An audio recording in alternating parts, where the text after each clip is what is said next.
Imagine being at the crossroads of music history, where a single moment could alter the trajectory of one of the world's most iconic bands. That's exactly what happened when Paul McCartney's 1980 marijuana arrest and John Lennon's tragic murder collided, forever changing the fate of Wings. But here's where it gets even more intriguing. These events didn't just disrupt plans.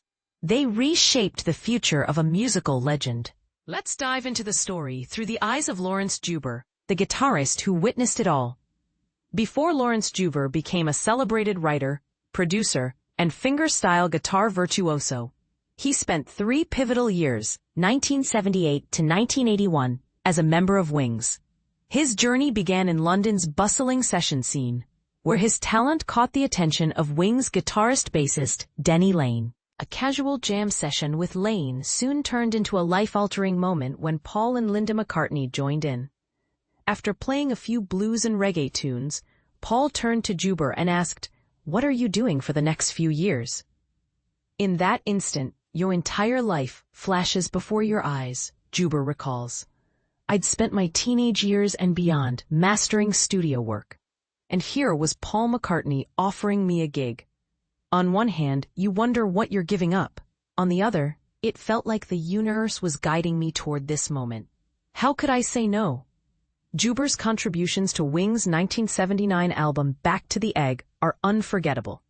Particularly, his fiery solo on the punk rockabilly track Spin It On. He also joined the band on their 19-date UK tour that year. But plans for more touring in 1980 were abruptly halted by McCartney's infamous arrest on January 16, 1980, at the start of their Japan tour. That was the deciding factor, Juber notes. The idea of future tours was off the table. Of the 32 tracks on the upcoming Wings compilation, Juber shines on the pop-rock hit Getting Closer. It was just Denny, Paul, and me on that song, he explains. Playing with other guitarists pushes you to innovate. You have to think within the context of the song, while reading what everyone else is doing.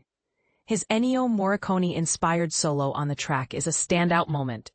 Paul isn't a fan of extended solos, but this was my chance to take the spotlight and create something special. Transitioning from studio sessions to arena stages with Wings wasn't without its challenges. It was a bit daunting at first, Juber admits. Not because I hadn't played for large crowds, but being in the spotlight instead of the background was an adjustment. For Getting Closer, he used a Mesa Boogie and Roland Rack to double his guitar lines with synth and octave effects, adding a vocoder for Good Night Tonight.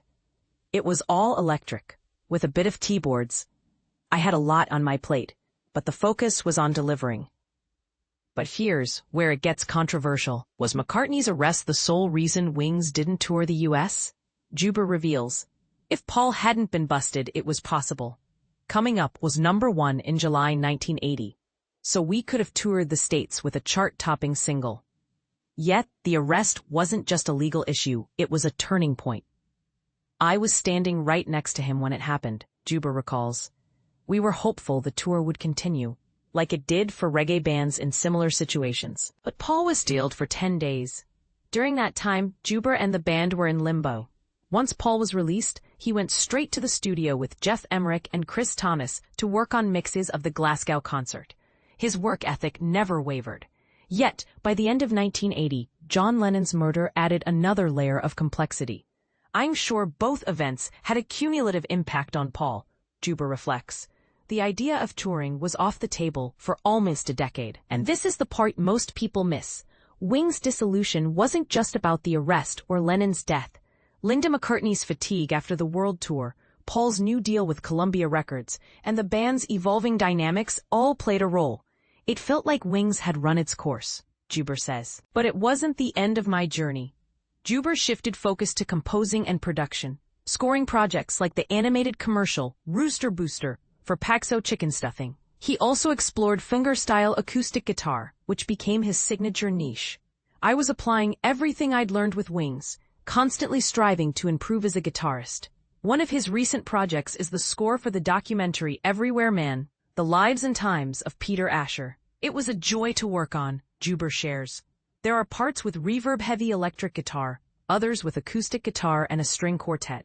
I even played DADGA alongside Lee Sklar's bass, which freed me to experiment with fingerstyle parts. Working with a legendary producer like Peter Asher was both exciting and nerve-wracking. He'd sit in sessions, listen, and offer feedback. Thankfully, he was pleased with the score. It's a fantastic film, and it reignited my passion for scoring. As we reflect on this pivotal era, it's clear that McCartney's arrest and Lennon's death weren't just setbacks. They were catalysts for change. But here's the question. Did these events truly end Wings, or were they part of a larger evolution in Paul McCartney's career? Share your thoughts in the comments. Let's keep the conversation going.